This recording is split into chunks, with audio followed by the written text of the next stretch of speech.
Hello everyone. Welcome to another episode of your weekly, your weekly dose of Terraform. My name is Anton Babenka, and today we have pretty awesome content. Well, I try to make it as interesting as possible every time, but today we are going to cover things which I personally have been dreaming for at least 4 years. I think that's approximately the time when I first look into testing in Terraform modules, and then I thought like, TerraTest is not exactly what I was dreaming about, and then there were different other solutions which I looked and used with various type of success. And today we're going to look into Terraform 0.15 feature, which is specifically related to testing Terraform in HCL. I mean, with HCL. So let's get started. Well, of course, I want to say a couple words about people who support me. Let's start with this one. So M0 is a company who is doing pretty interesting things in infrastructure as code platform. So they develop platform, and if you want to run Terraform or TerraGrant, you can use them. But recently they published 5 predictions for the upcoming year in infrastructure as code. And that's actually quite interesting because, well, it's already 2021, so you're probably curious about what other people are thinking about. So overall, I would say it's rather straightforward. If you've been doing Terraform, you know that ClickOps is, well, it's not exactly what you can reproduce, so it's bad.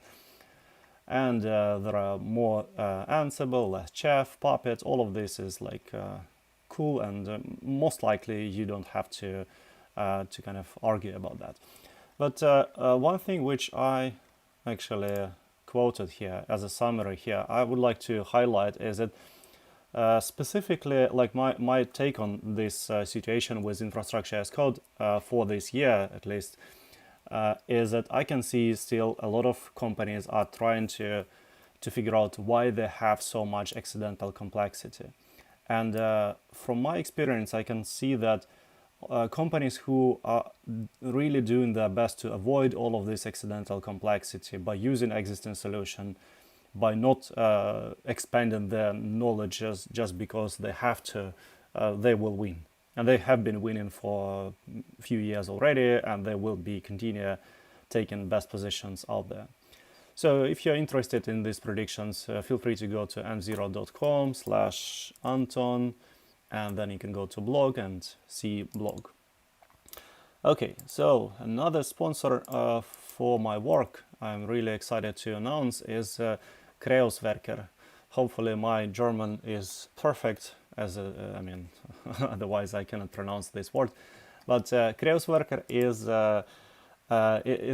currently my new sponsor, and I'd like to spend a little bit, like few minutes explaining what they do, how they do it, and hopefully you will be interested and explore this company in more details, but after the stream, okay?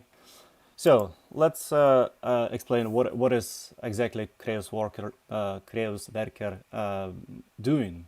So they are a full stack software consulting company founded, 11 years ago, which is pretty long time ago. And they have been focusing on things which, I've been focusing as well, to be honest. It's AWS, HashiCorp, and FinOps. So when it comes to AWS, this is a company who are not saying that we do just specific things and let's say we help you with implementation or with migration. They do a lot of different solutions. And if you click on solutions, I'm already on solution. And if you scroll here, you will see that they are able to help you with your cloud journey, from entering to improving, from touching running system, and many other things related to that. And when it comes to HashiCorp context, I've been aware about this company and particular few employees from the companies who are doing pretty great job with maintaining several open source projects related to Terraform, one of which is Docker provider, which I have mentioned a few times during my live stream.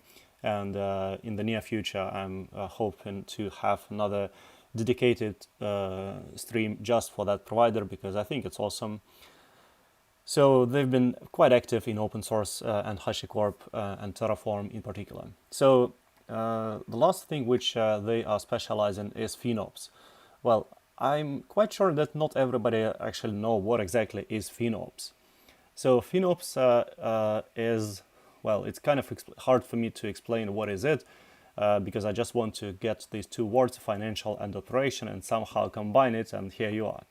In fact, this is pretty much what FinOps means. FinOps unites company finance area with the technology area and creates kind of better visibility and control.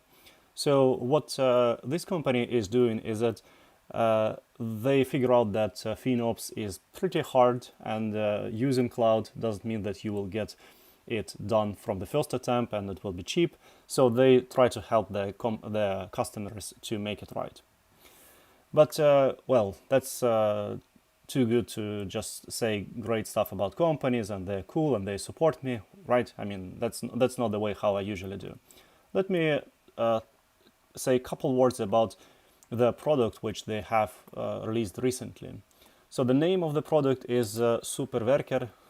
Well, again, my German is perfect, I know. So Superwerker is, if you go to superwerker.cloud, you will see that it's like free jump start in the AWS cloud, now available for startups and small medium enterprises. So what this is, it is essentially a collection of CloudFormation templates with lots of tests, lots of services interconnected. If you click this video, you will see, well, maybe I will see it. That was a bad idea to turn on music. But yeah, here we are. So Superwerker includes combination of bunch of services which we normally have to set up once and then hope that they will work. And what this project did is that they actually configured this once and have everything as code. It is open source. It is backed by this company as well as Superluminar. And yeah, if you use CloudFormation or if you want to set up organization, honestly, between you and me, I don't know any good solution in Terraform right now. So if you know anything in Terraform, please let me know. So that's one of the things which we have to use CloudFormation. Well, we can use Terraform as well, but we need to do this, all of these services like for the first time. Okay, so when I was scrolling here and then I scroll and scroll and scroll, lots of cool things, and then I like this. This is the best part of this product. So as you can see, like Superwerker is doing everything fine. I'm not gonna to argue about that, but I really like these two columns: consultants, custom build, and do nothing. So what this means is that doing nothing is actually better than hiring consultant and doing custom build. Because when you do nothing, it's free. It's immediate start. Isn't it cool? Right?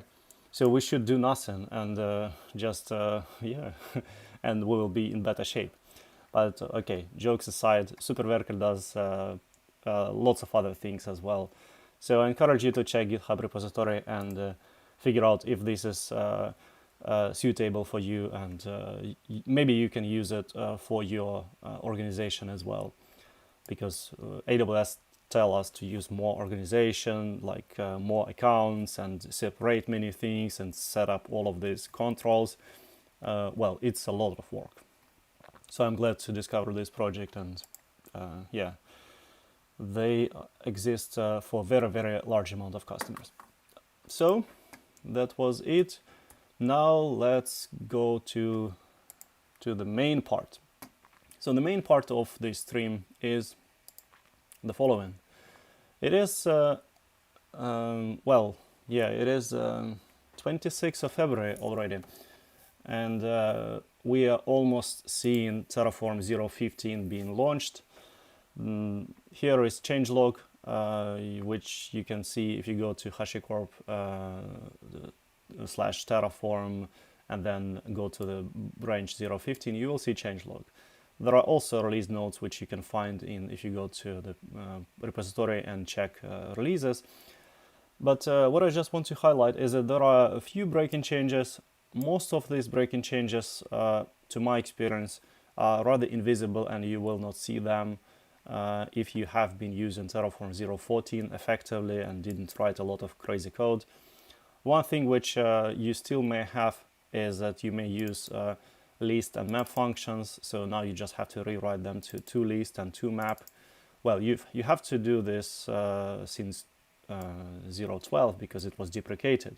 But now they will be just removed and your code will stop working if you've been using it. So that's the only thing. And well, a few other things of course here and there, but it's not so much relevant for this stream.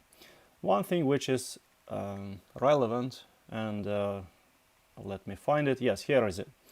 So this item here, experimental Terraform test command. So that's exactly what is it about. So let me go back to the code. Let's start with a PR. So this was a PR which was created 4 days ago, and I have actually covered Terraform testing provider. Let me find it somewhere.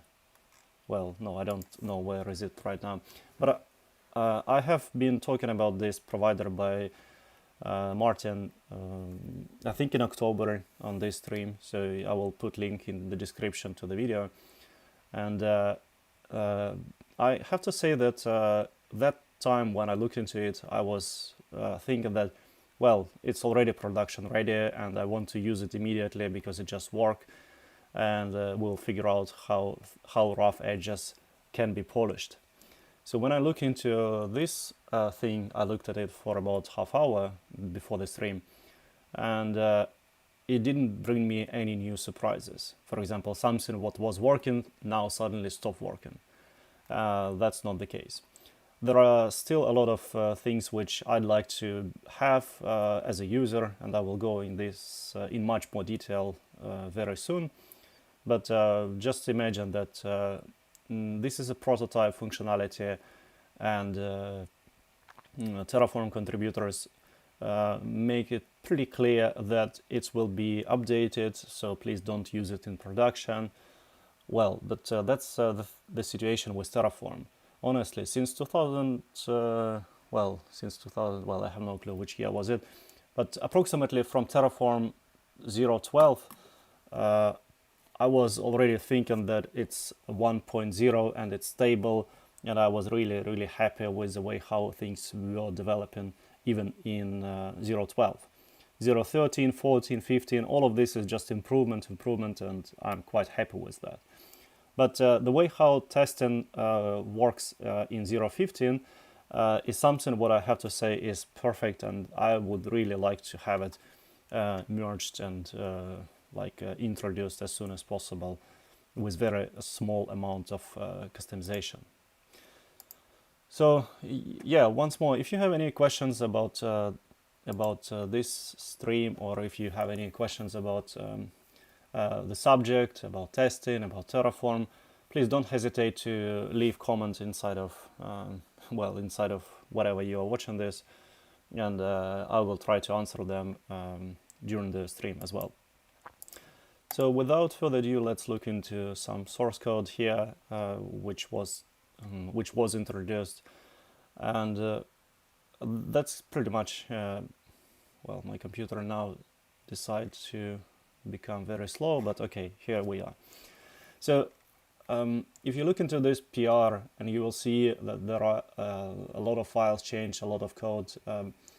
That's typical situation when something is merged but it's not updated in online.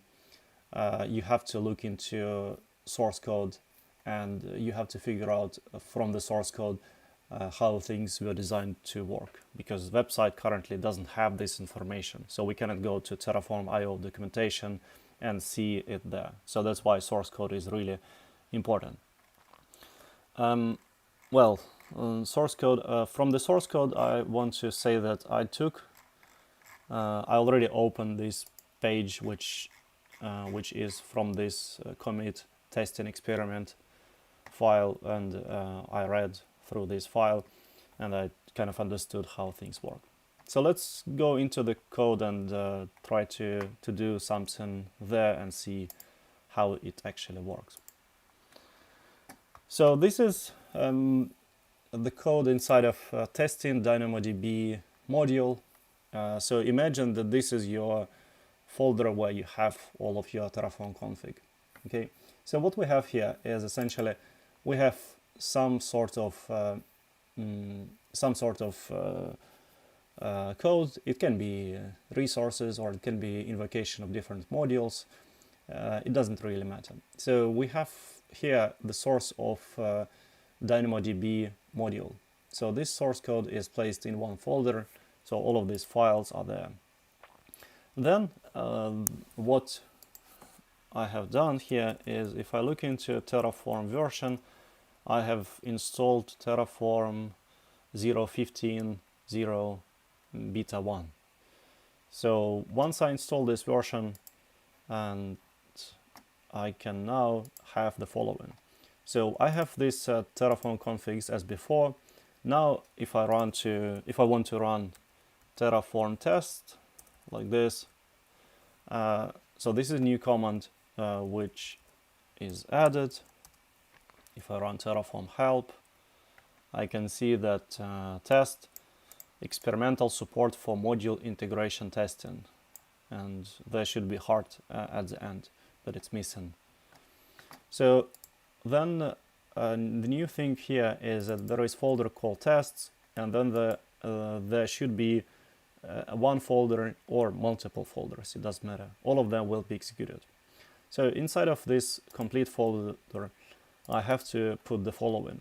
So literally this code here is referencing that I want to run code 2 levels up and pass a bunch of different arguments to it.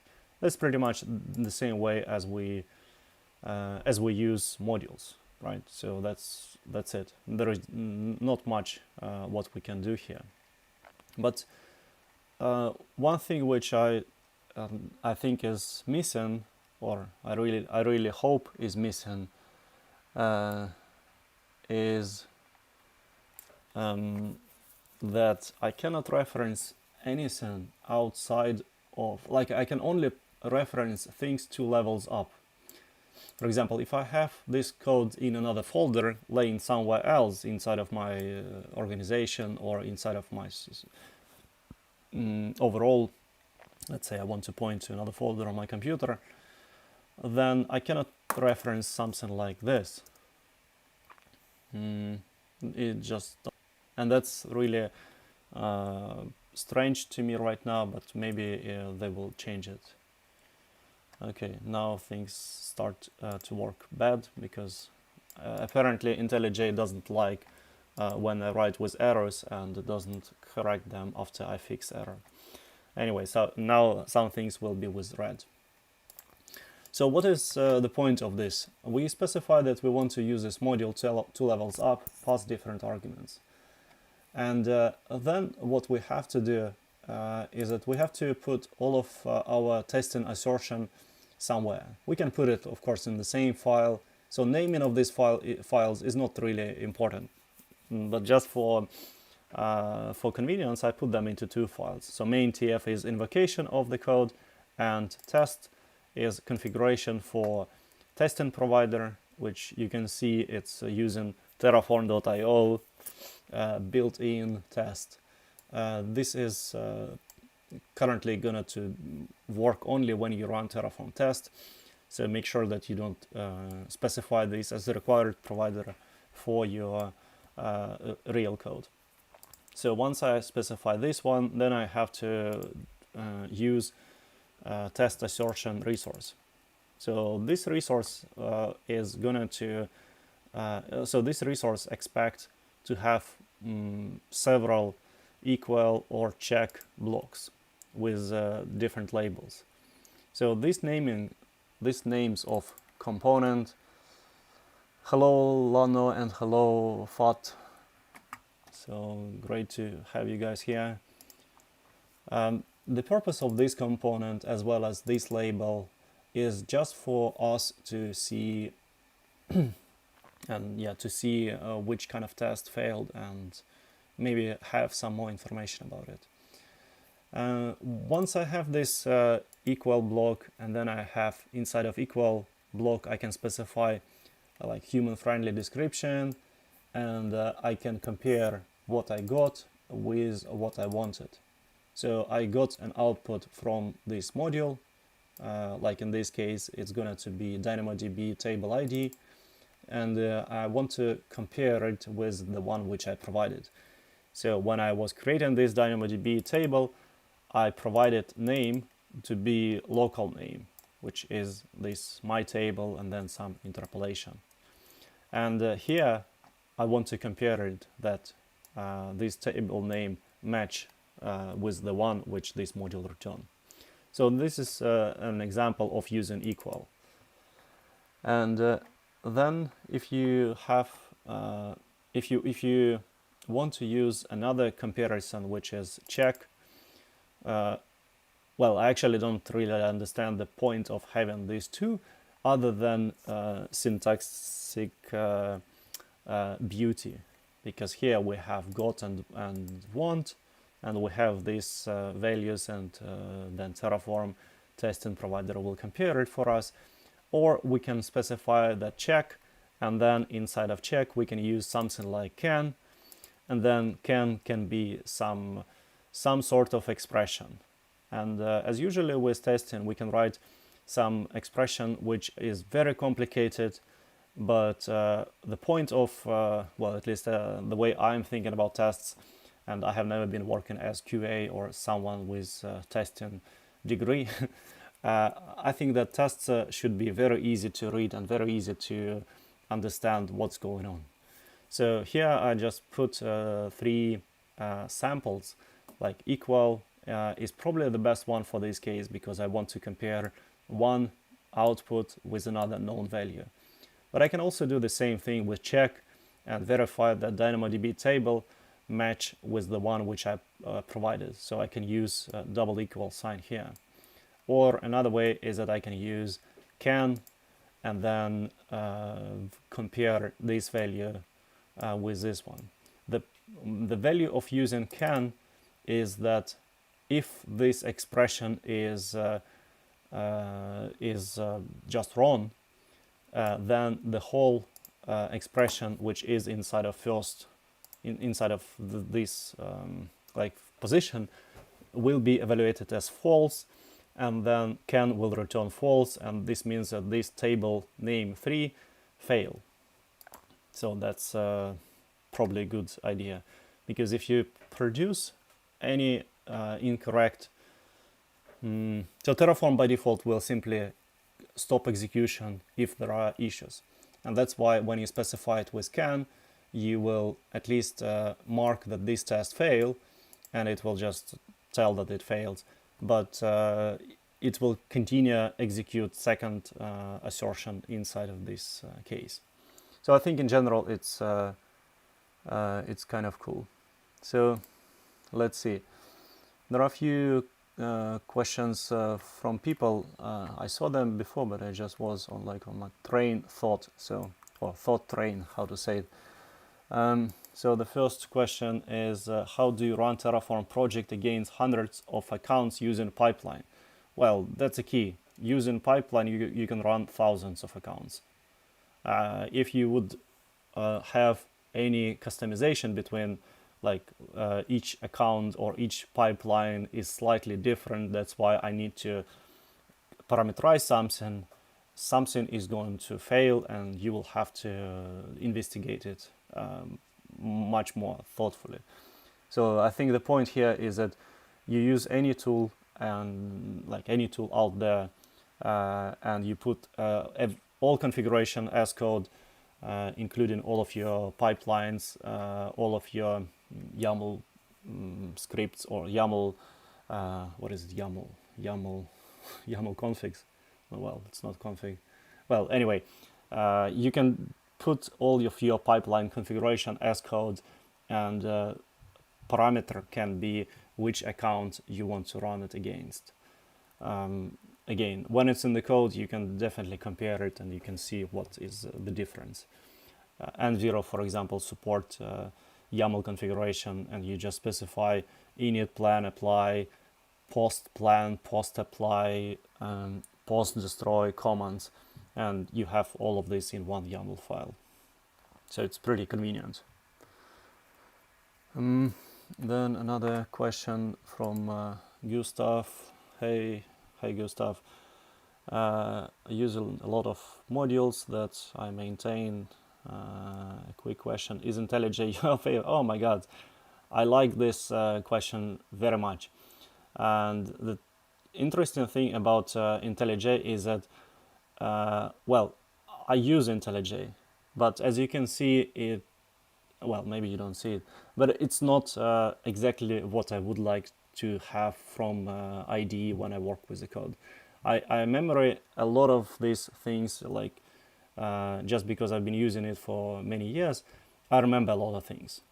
But in the best scenario, I want that IDE helps me to write this code and literally do a lot of context information. So I don't want to switch context between different tools, between different documentation, between examples, look into source code of the modules all the time, copy paste different things just because IntelliJ doesn't support it. So that's a reality. But I have few good news for everyone in about 1 or 2 months, so stay tuned for that. Yeah, and one thing you say that you are using a lot of modules which I maintain.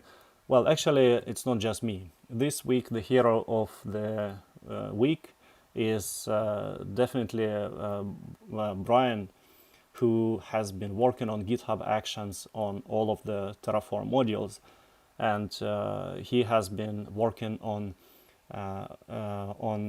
GitHub Action, which execute pre-commit hooks in various combinations for all of our modules.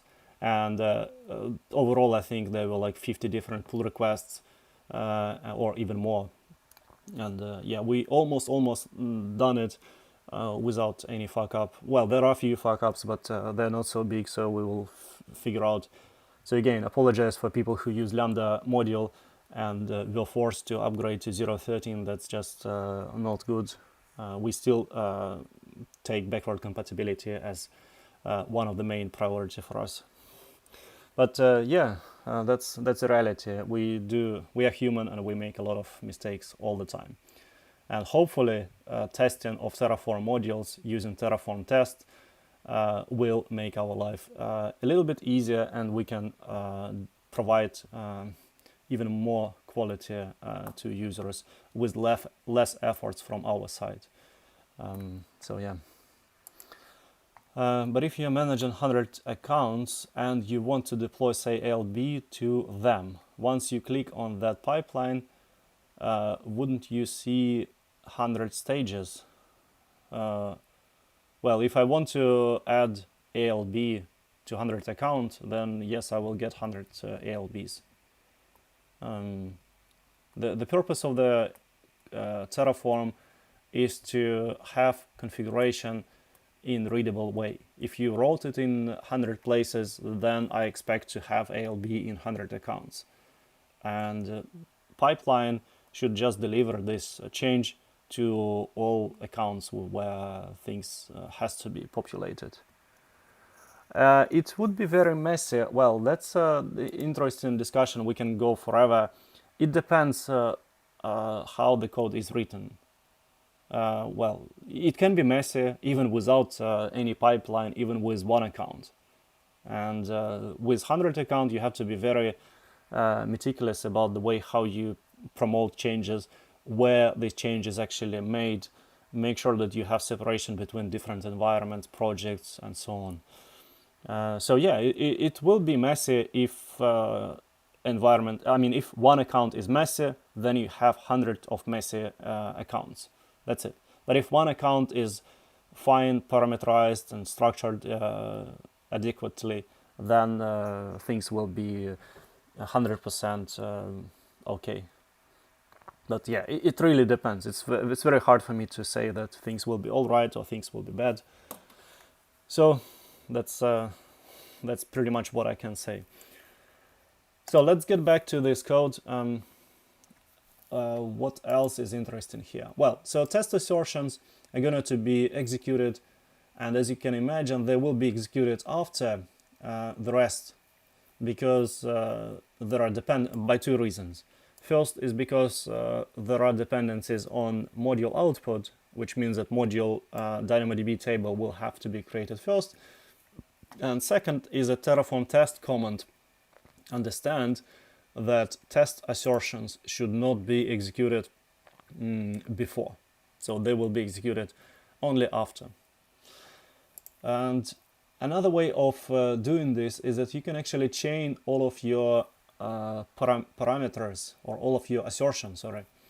For example, you have test assertions module, okay, where you verify the table name was created correctly, and that's exactly what you wanted, so that's fine.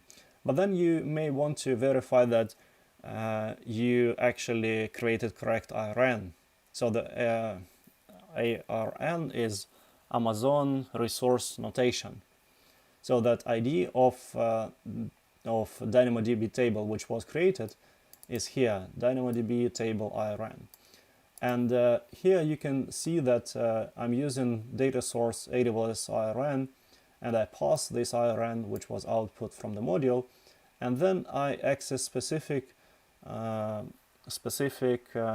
key of that object, which is called service. And I verify that the ARN, which was returned by this module, is actually DynamoDB. So that's exactly what I wanted to do. Additionally here, what I can do is that I want to say that I want to be dependent on this assertion. Again, what it means is that first I want to run some easy checks, some sort of unit tests here. I mean, it's not unit tests, but similar to unit tests. And then I want to do a little bit more sophisticated checks. Most of these examples are rather artificial, I have to say, because I just don't have enough time and enough complex code available next to me. But the point is that using test assertions and then different data source from other providers, most likely you will be quite happy with using logical provider, which is HTTP. Well, it's not a resource, it's probably data. HTTP, where you call some URI and then get some feedback. Or you may call your favorite external, and here you may call program, which is your literally your script, which go to certain endpoint and verify that certain things were created as expected, and then you use test assertion to compare the results produced by this program with something what you really want. For example, this external, the way I'm thinking about it is, it can be used as a last mile testing, where you actually want to spin up all of your infrastructure and then actually do SSH or login to verify that your instance was actually created with correct configuration, so user data was actually propagated correctly and executed properly. It will look very messy most of the time, but at least this is something what we can do, because overall the testing of infrastructure and testing of let's say software application, these are two different things.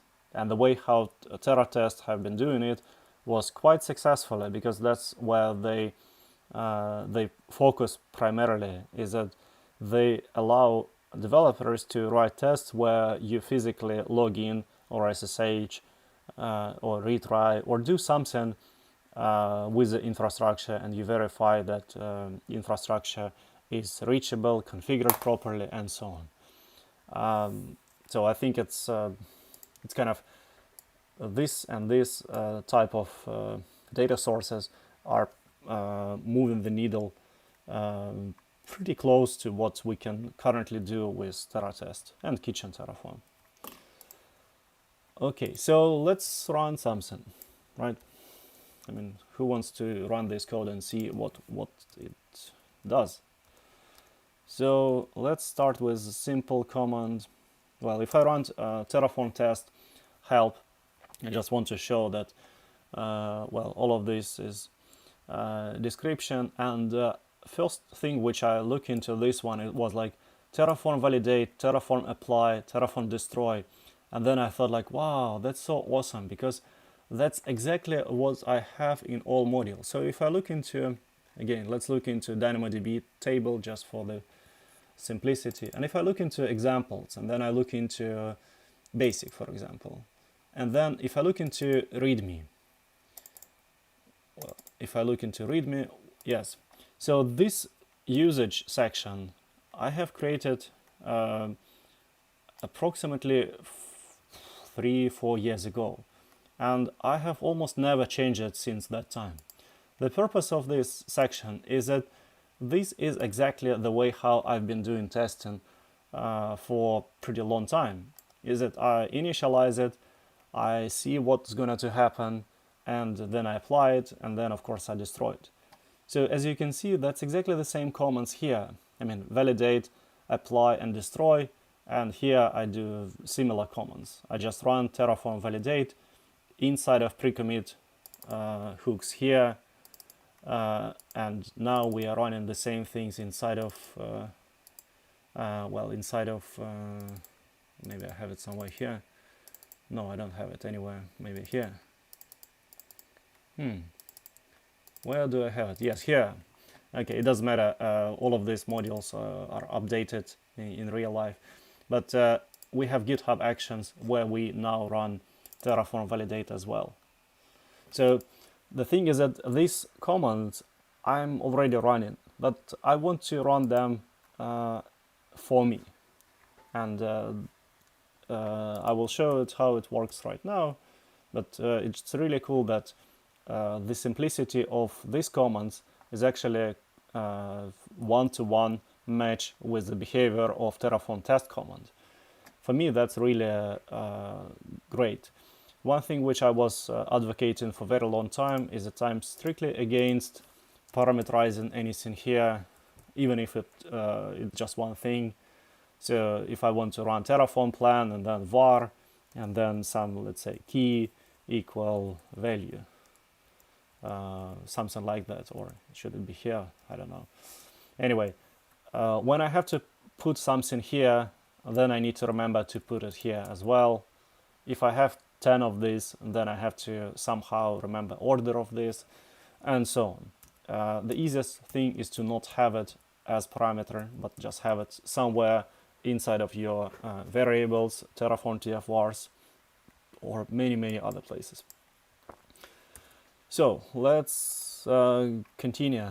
Well, there are a lot of other explanations here. Yeah, so when they say like this initial implementation is intended as minimally viable product, as I told at the beginning, it means it's ready for production for me. I mean, why not? Well, I have few environments where I experiment, but definitely I'm not gonna to put it on some of my customers immediately. Anyway, let's see one of arguments. So here I can use JUnit XML. The purpose of this one is that output will be placed inside of that file. That file looks like, well, where is this file? Here. Right, here is JUnit, no, this one, JUnit results XML is the file which I created. As you can see, it is JUnit schema, which means that you can easily embed it into your Circle CI and see nice red and nice green chart, and it will be possible to track how successful you are or how many tests you writing and how many errors you have. So it's kind of cool for people who like to see a lot of green things. I'm kind of missing a lot of information from this one. I mean, it says table name and it says module. Well, but isn't it the reason why I specified inside of test my humanly friendly or human friendly description? I understand that it's not compatible with JUnit format, but at least I want to have this somewhere. Okay, so now if I run Terraform test, what do you expect? Exactly, nothing. That's one of the things which I was like thinking when I ran it for the first time. I was thinking, what's going on right now? Does it do anything? And then I enabled login into debug, and now I have something. So this is my logs as it's being written right now, and as you can see, 11,000 lines, right? Yeah. So it's still being written into logs, and then it says all test assertion passed. Well, that's extremely boring message. I mean, probably if I have any feedback on this feature right now, it would be that I'm missing all information which I have already inside of debug log. I mean, what kind of API calls were made, or what kind of infrastructure was created, or at least what kind of assertion rules were executed. This is extremely helpful for me. Like when I run some tests, I mean, I don't mind to see dots shown on my screen, and well, that's kind of cool. So after certain dot, so green, and then they became red. So I'd like to see some sort of information or indicator that infrastructure being created and then test assertions are being executed, and I want to see how they are executed or what exactly have been executed. When I see all of the test assertion, it's not really meaningful. I don't know what exactly, like 1 of them, 10 of them, how many of them. So it's a bit missing right now. So what I can do here is that, for example, if I want to make an error, well, I maybe don't want to make an error, but I did an error. So I made wrong assumption here, so that this name of DynamoDB table ID should be equal to DGG plus local name, and then I run Terraform test again. So again, I expect to see very clear message as we get used to see in many different tools. For example, got this, expected that, and or this condition failed. So this is something what I really expected to have inside of this condition. I think I will get this if I do here. So I will rerun this and compare got and want. But yeah, while it's doing something, it just says that failed, condition failed. Oh, thanks. Okay, at least it says condition failed. But still, it would be probably helpful to know what is the value of this one and what is the value of this one. So it could evaluate these expressions together and then compare. I mean, it can show some evaluated expression for me here, I think. So anyway, let's rerun it again, because now I made change inside of got and want, and unsuitable line 17. What? Unsuitable value for right operator operand. A number is required. Oh yeah, right, of course. That's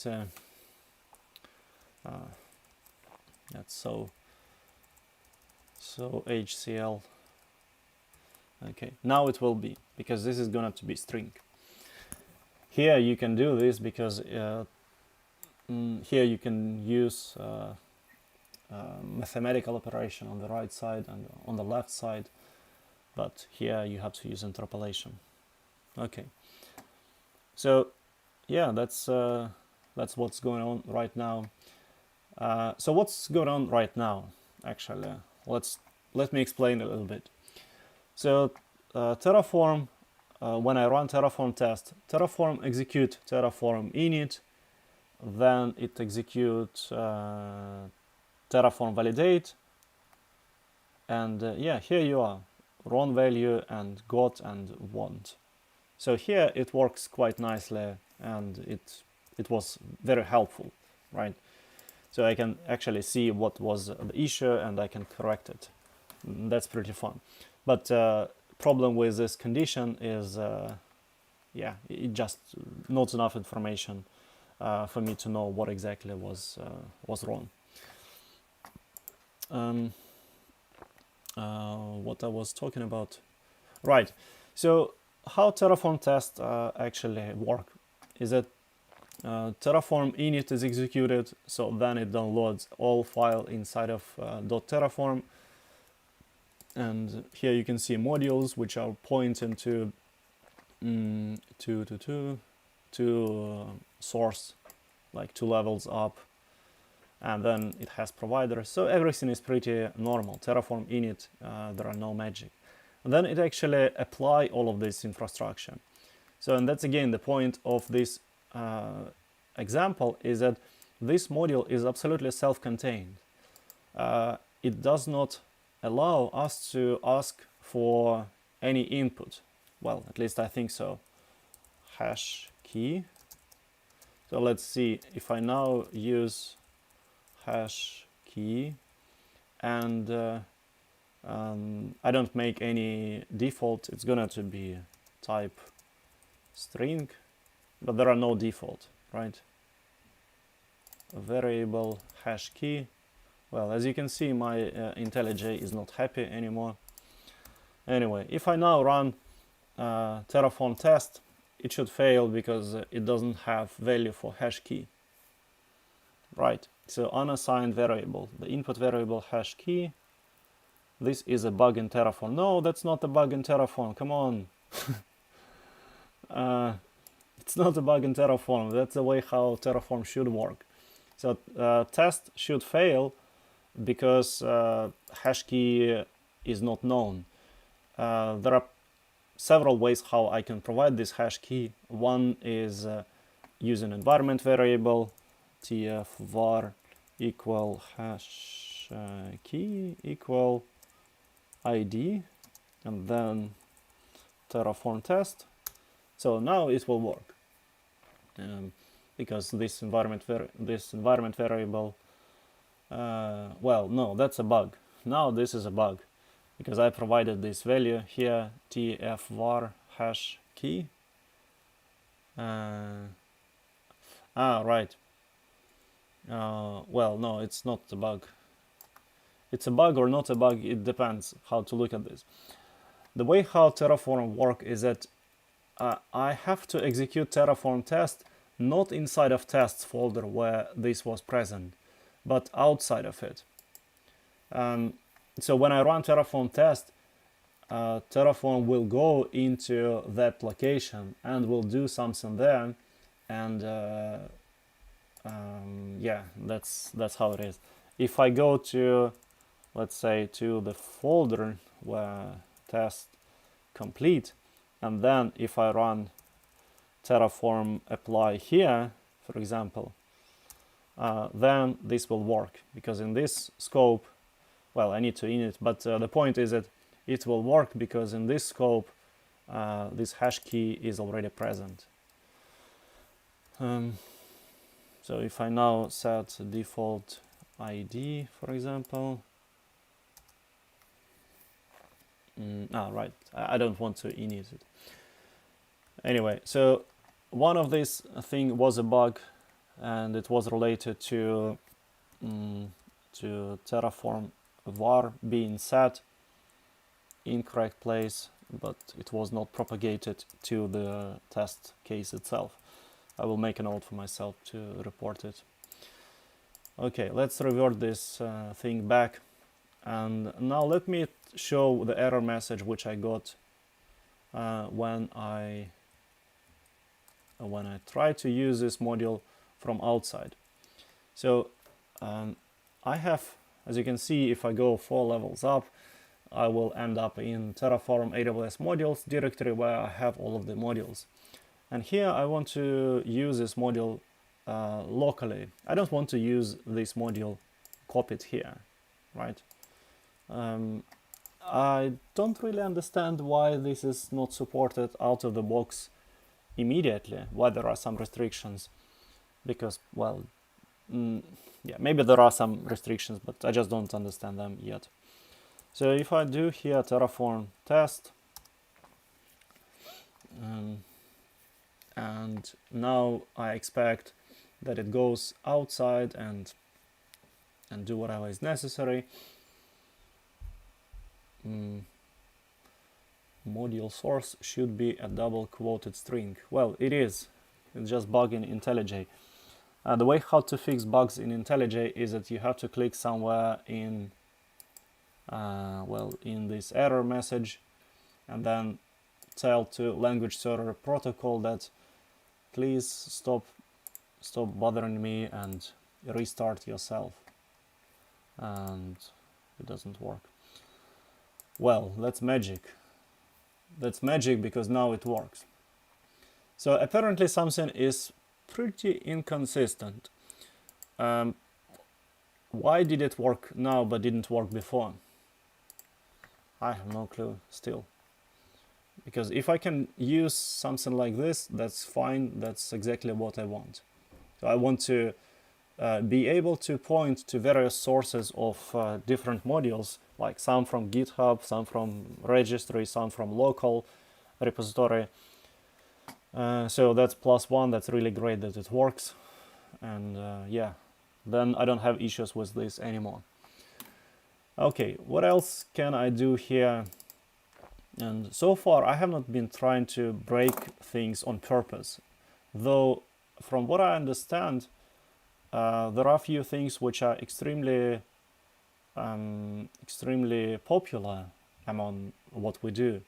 Is, for example, when we use different conditions here, right? So, for example, here I have disabled DynamoDB table where I use another flag which is create table equal false. But what if I want to use it here and say count 0? This means that DynamoDB table will be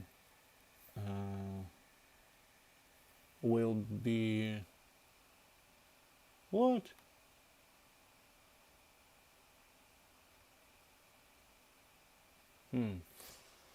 Well, okay. That's a thing for another episode. Anyway, if I now specify count 0, I expect that there are no DynamoDB table to be created, and then all of my assertion should fail because there is no DynamoDB table, and that's it, right? Or no?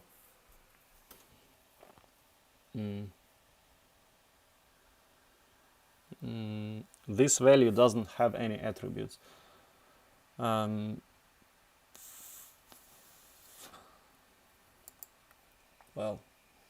that's yeah, that's something what I still have no clue how it works.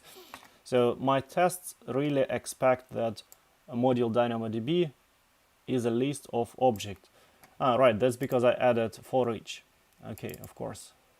Well, I've been telling people during the week that they have to put 0 here if they use count or for each, and now I forgot it myself.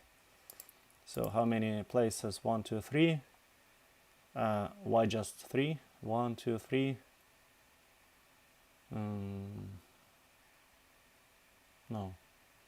Lines 16, 22, and 32. 16, 22, and 32. Oh, right. That's pretty cool. So this thing inside of can be anything I want because it's wrapped with can. So in worst case, if it contains something bad, it will be just that the whole expression is false. So that's yeah, that's pretty cool. Okay, so but I definitely have to put 0 here as well if I want to take this into account. Okay, so and here I also put true, and I run test. So overall, when I run Terraform test, I have to sit and wait and wait and wait, and that's something what I really don't like with this kind of approach. Yeah, right. So DynamoDB table is empty because I specify that it should not be created. So how would I normally figure out what to write in this expression? That's another big story, because writing this simple equal and check blocks is rather straightforward, right? You get something and you compare it with another value, and that's it. So it's quite easy to write this kind of expression. But I actually don't want to do this myself. What I want to do is that I want to do two things. I want to have command which is actually Terraform test gen, for example, which will look into all of, let's say, available output, and it can propose me what kind of match, or whether I want to create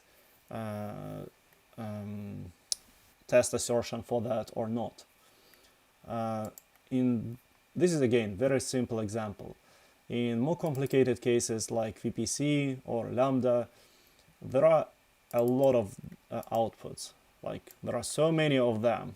As you can imagine, there are 1400 lines of different things, and many of these resources are actually lists or maps, which means that we'll have to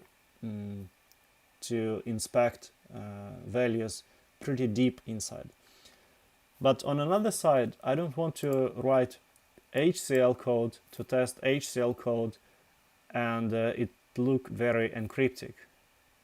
What I want to do, especially that, like, again, I'm thinking loud because I want to have this functionality at the end of the day. I want this functionality to be embedded inside of this inside of this long thing here, where I have requirements, providers, modules, and then somewhere here, again, I need to kind of structure this in more details, but the point is that tests.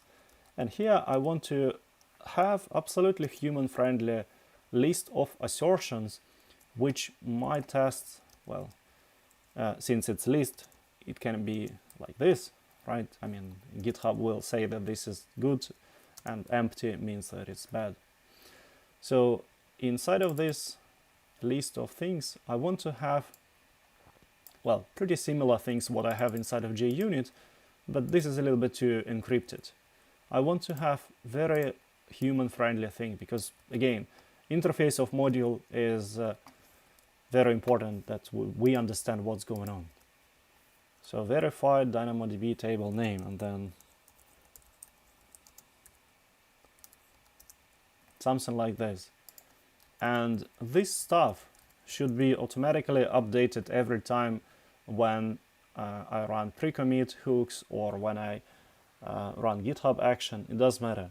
But that's essentially what I want to have visible for users.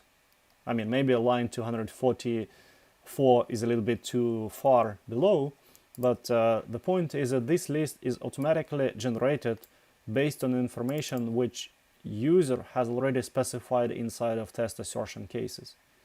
We can do this quite easily already. I mean, we can parse file with known location, TFLean does it, Terraform docs does it, multiple other projects can do this as well. We can easily identify nodes inside of this HCL representation and identify that we are interested in these blocks. Anyway, the point is that this information is a little bit too deep right now, right? I mean, it's cool, but it's too encrypted. I would really like to have this information be visible here. Of course, it can be grouped by files, by sub-modules by whatever is applicable.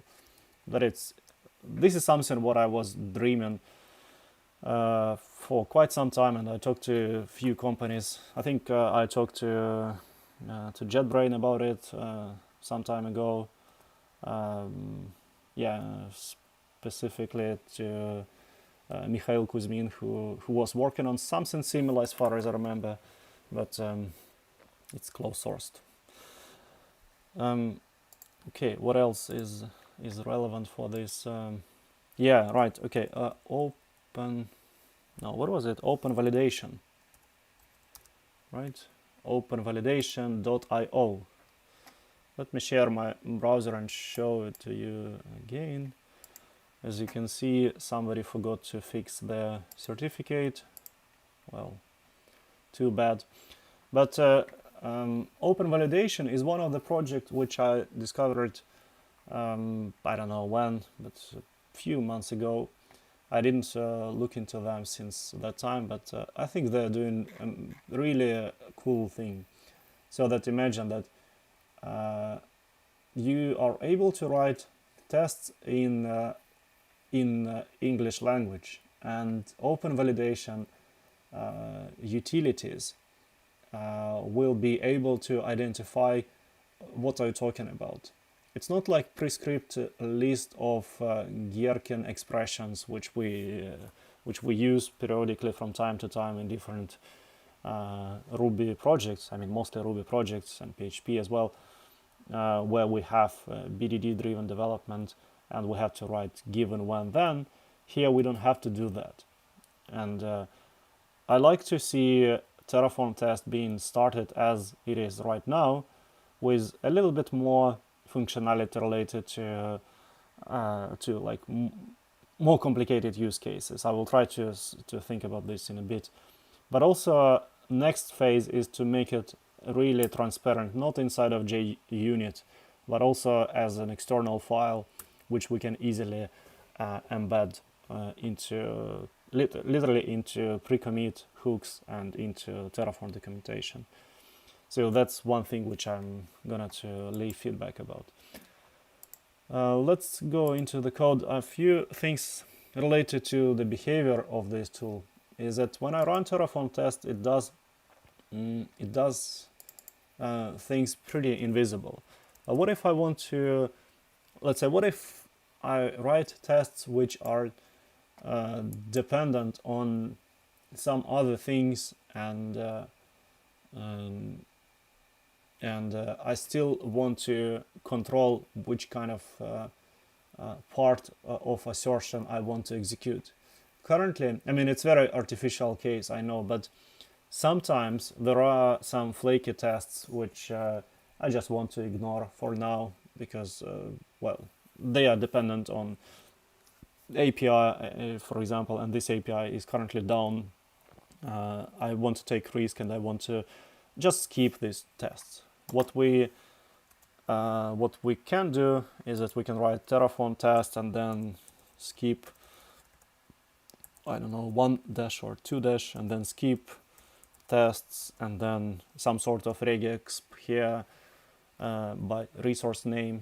For example, we can write or skip test and then test assertion dot module. I think it would be cool if we have a lot of tests. We want to have a group of test assertions, and we want to just ignore some of them. Yeah, I think it's beneficial to be able to control it, but it's not as beneficial as having some sort of out file, and this file is going to be results.txt, for example, or markdown or JSON, and then this file is used in next step. So yeah, I think that this is another way where things can be improved.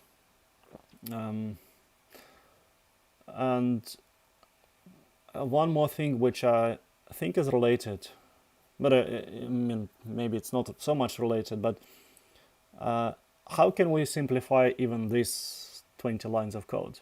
like what ideally I would like to write this. Let's look at this one more time. Okay, I have 40 lines of things.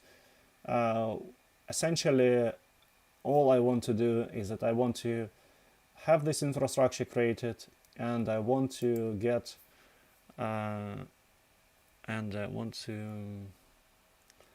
want to see how things were created. Currently, I need to go to well, currently I don't have any way to see what exactly has been created. There is no Terraform state file present for me.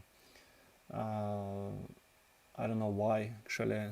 Technically, I think it is possible because Terraform apply is executed anyway. I mean, Terraform apply is always executed, but yeah, there are no secrets, no bad things in it.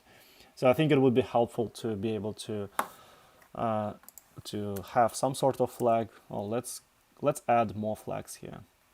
So out and then another flag which may make sense is about keep state or keep Terraform state. So when we have this keep Terraform state, then we have this file present locally. But thinking about what exactly can be like replacement for all of this, let me just start from this. Let's say I will put it somewhere here or here, let's say at the end. So what it can be is that, of course, I need to include provider. That's not a big surprise. But then I see this resource and this equal and check and some condition. So overall, the whole configuration is rather kind of distributed. What if I can write something like this, or this is thinking loud. I think that's a good name for the section which I'm gonna to write now. So if I write test assertion for module and I specify that, hey, this is going to be called like this. Component is just the name of it. So if I write component module, let's think that I want to introduce some sort of type. There is no type, but let's imagine that there is type. Hello, James. Great to see you. Yeah, can't wait for 0.15 just for this. Yeah, exactly. Me too. So that's why we're here, right? We all want to have this feature available, and we'll see when we have it. So I continue my thinking loud process by telling that what if there would be a way to specify what type or what group of test assertion I am interested in. So let's say it can be type or maybe group or type group. And then I specify this is going to be module outputs. And module outputs, so for example, got module DynamoDB table and want and what I want. That's a bit tricky to figure out. So, and what I want, we can actually figure out if we specify some sort of if we can specify all of these attributes which we pass there. Well, it's not really relevant for all of this, but maybe I can just specify that this is as a map. For example, if I specify maybe not got, but let's say I have, can I has cheeseburger. So let's say I have this module and I'm interested in these kind of things. So the first one is going to be ID, and I expect ID to match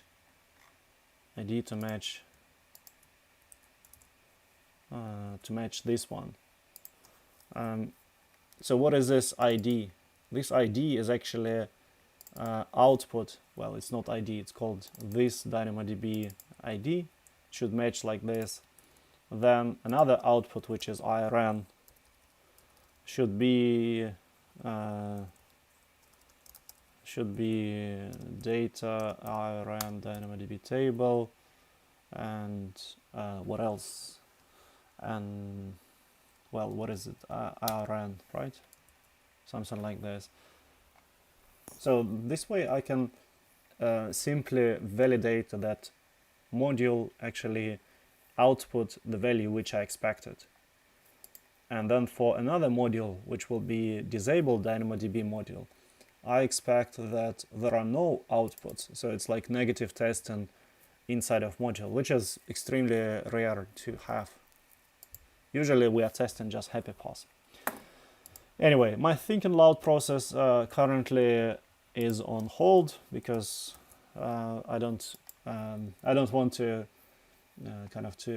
to think about something what is not going to be applied in the near future. I have enough things like to consider and to do to work anyway, so I'm not sitting without work. And James said IntelliJ currently had the best plugin, but now that HashiCorp has taken over development of VS Code 1, we should see the takeover as the best IDE soon for Terraform. Well, we'll see. I'm not sure what HashiCorp is doing about VS Code extension myself. So we'll see. Okay, I think as a summary of this stream, I want to say a couple of things related to this feature. Again, for those who are interested in module acceptance testing and to see that infrastructure has been created, not in just condition, like in any condition. Because previously what we had is like okay, I can tell you a story about Terraform 0910.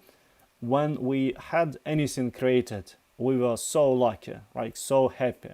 Now when we are using Terraform in a little bit more complicated setups, we are actually relying on like external tools to verify that we were creating things correctly, which is not perfect, I understand, but still this is something what we have to do.